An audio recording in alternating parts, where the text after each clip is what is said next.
Welcome back to Project 613. Today we learn all about the Torah's laws of inheritance. We have a famous story in the Torah of a man called Tzalafchad who dies in the desert and doesn't have any sons. His daughters come to Moses, and in those days it was commonly understood that only the sons inherit the father, not the daughters. So the daughters came and complained, why should our father's name be erased? Why should we not be able to inherit his portion in the land? Moses asks God what the law is, and Hashem answers Moses that in the event that a man dies and he doesn't have sons, his daughters should inherit in their place.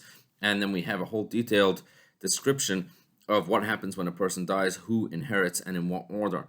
Essentially, when a person dies and he does have sons, it's the sons that inherit and not the daughters. One of the reasons for this is because the daughters are expected to be sustained by their own husbands, which also explains why if a person has daughters who are not yet married, they would receive a portion from their father's estate. But at any event, in general, when there are sons, it's the sons that inherit and not the daughters. If there are no sons, then the daughters do inherit. What happens if the person doesn't have children at all? Then we work our way backwards. We go to the father's brother or to the father's uncles, and we look at their children, and we go back as far as we have to go and then come back down again until we are able to see who is the closest living relative.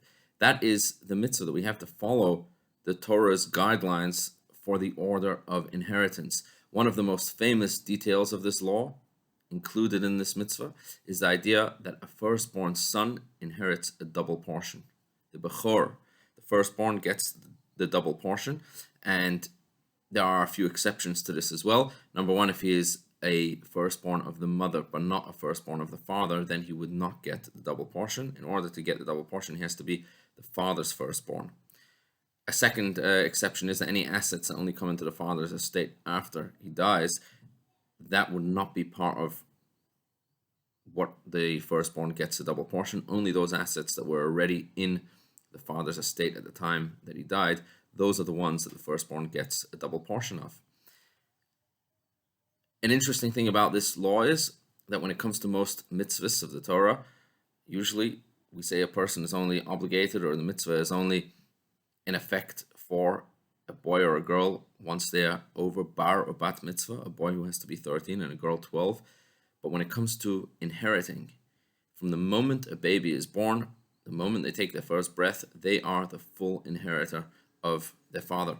And therefore, the baby inherits the father's entire estate, even though he's only a child, even though he's only a minor. And in that event, the Bet Din would have to hire someone to watch over those assets to make sure that they are held safe. And there is an entire description of how they should be used for the purposes and for the benefits of the children until they grow up. Now, what happens if a person wishes to divide their property and wishes to divide their estates in a different manner? They wish to divide their estates in an equal way, or they wish to include their daughters in their will. Is this something that could be done? The answer is yes and no. There is a way that this could be done, but it has to be done in a specific way that would not be violating these laws, and we will talk about that in the next episode. Have a wonderful, wonderful day.